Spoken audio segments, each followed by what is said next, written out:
The sea always pulled Nasser towards itself. He was the son of a fisherman, but poverty forced him to look for bigger work. On a city shore, he got an offer work on an old cargo ship, Sea Faith. This ship had been anchored at the port for years. Everyone said it was cursed. No laborer was ever willing to work on it. But Nasser was desperate.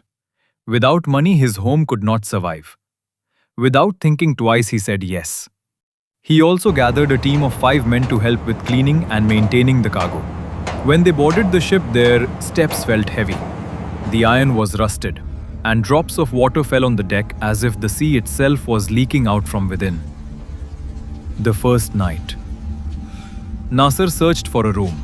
It was pitch dark inside, with a strange, damp smell. As soon as they placed their belongings, one worker whispered with a trembling voice, "This ship is not empty." Nasser laughed it off. "Stop being scared. It's just rust and silence." But that night, when everyone slept, a faint thumping sound echoed from the hull. It was like iron beating like a heart. One laborer woke up and heard it, then woke the others. The sound suddenly stopped. Secrets revealed. The next day, Nasser explored the lower deck. Empty crates were scattered around, but the walls had strange carvings. Sea-like figures, half human, half fish creatures, that made the stomach twist in fear. One worker shivered and said, "These are the legends of fishermen. They say human-shaped shadows live in the sea. They make abandoned ships their homes." Nasser scolded him. "We are here to work, not to tell stories." But that evening, one worker disappeared. His bed was empty, and on his blanket there was a layer of damp salt, as if someone had just come from the depths of the ocean. The horrifying shadows. On the third night, a storm struck. The ship rocked in the waves. Nasser and the workers rushed to the deck to secure the ropes. Suddenly, one of them screamed and pointed. In the waves, right beside the ship, human-shaped shadows swam.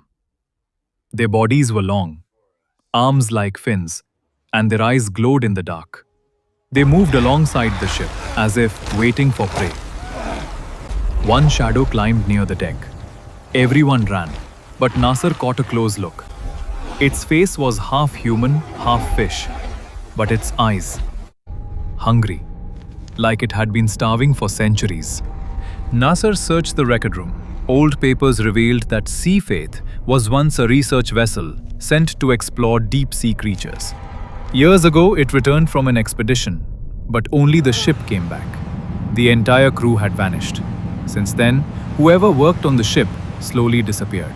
Villagers said the sea shadows had claimed it as their home.